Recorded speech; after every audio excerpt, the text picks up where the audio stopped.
لوسڈ dreaming لوگ جان بوجھ کے بھی کرتے ہیں. وہ کیا ہوتے ہیں کہ انسان کے اونگنے اور سونے کے درمیان ایک سیکشن ہے جب روح نے پرواز کرنا ہے.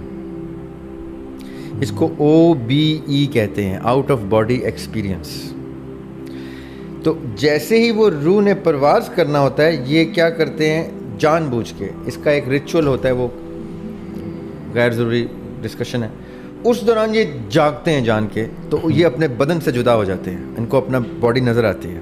اس کو OBE کہتے ہیں, آؤٹ آف باڈی ایکسپیرئنس. اس میں آپ کی باڈی آپ کے سامنے پڑی ہوئی ہوتی ہے, اس کی باقاعدہ ایک اورینٹیشن ہوتی ہے, پہلے سکھایا جاتا ہے کیونکہ اس میں لیفٹ پاؤں رائٹ ہو جاتا ہے, رائٹ پاؤں لیفٹ ہو جاتا ہے, ریفلیکس اینگل آئے تو آپ گر جاتے ہیں. جب آپ پہلا اسٹیپ لیتے ہیں تو آپ کو رائٹ لیفٹ کا اندازہ نہیں ہوتا, منہ کے بل گر جاتے ہیں. اس لیے پہلے OBE کرانے والے بھی باقاعدہ اس کی ٹریننگ دیتے ہیں کہ یہ کرنا ہے, پھر وہ کرنا ہے, پھر پیاس لگے گی تو کیا کرنا ہے, اور پھر اس اپنی باڈی کو پروٹیکٹ کے لیے کیا کرنے کے لیے حصار کیسے باندھنا ہے. کیوں؟ اب آپ کے سوال پہ آنے لگا ہوں. کیونکہ وہ باڈی ایک ایمپٹی کنٹینر کی صورت میں آپ نے چھوڑ دی ہے. روح تو آلریڈی پرواز کر گئی, آپ نے اس کا نفس بھی جدا کر دیا. جو اب آپ کو نظر آ رہا ہے, جو آپ واک کریں گے, آپ کا نفس ہے, وہ روح نہیں. وہ نفس جدا ہو گیا, جس کو ہم ذات بھی کہتے ہیں, جس کو قرآن نے قرین بھی کہا ہے. ٹھیک ہے, جیسے ہی ہم ذات جدا ہوتا ہے تو آپ کی باڈی اتنا ایمپٹی کنٹینر ہوتی ہے کہ کوئی بھی شیاطین میں کی نما کی کوئی چیز, کوئی جن اگر اس میں انٹر ہو گیا تو you have to be a very very strong expert of getting that thing out of your body, otherwise you're locked out into limbo for eternity. پھر وہ آپ کے جسم کے ساتھ کیا کیا کروائے اور کب تک کروائے وہ اس کی مرضی ہے. اگلے دن اس نے کیا کیا کر دیا میں وہ بیان بھی نہیں کرنا چاہتا. اگلے دن اس نے کیا کیا کر دیا اپنی زندگی میں, اور کب اس نے تنگ آ کے یا اپنا ٹائم پورا کر کے چھوڑ دیا باڈی کو اور آپ دوبارہ اس میں جانے کے قابل ہوئے, تب تک آپ کو یاد بھی نہیں ہوگا. لوگ آپ پہ الزام تراشی کر کے ہوں گے وثوق کے ساتھ کہ یہ ہمارے پاس ریکارڈنگ موجود ہے, تم نے یہ کیا, اور آپ کہیں گے مجھے تو ہوش ہی نہیں ہر چیز کو. اس کو سائنس کیا کہتی ہے؟ Dissociative identity disorder, DID.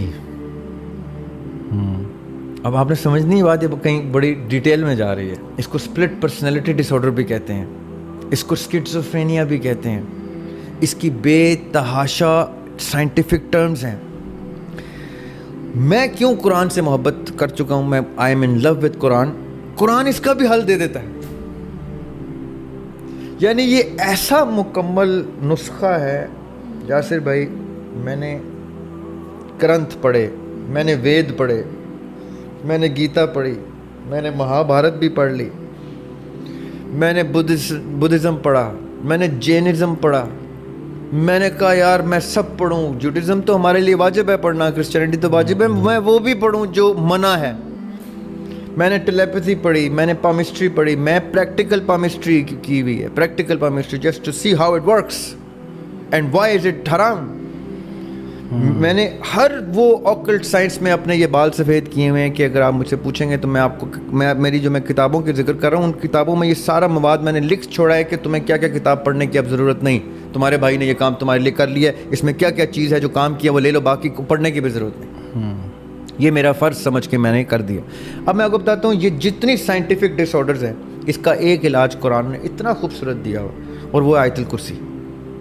اچھا, سونے سے پہلے آپ آیت الکرسی پڑھتے ہیں تو اللہ تعالیٰ فرشتے تعینات کر دیتے ہیں آپ کی اس باڈی کی پروٹیکشن کے لیے جس میں روح کے جانے اور نفس کے قید ہونے کا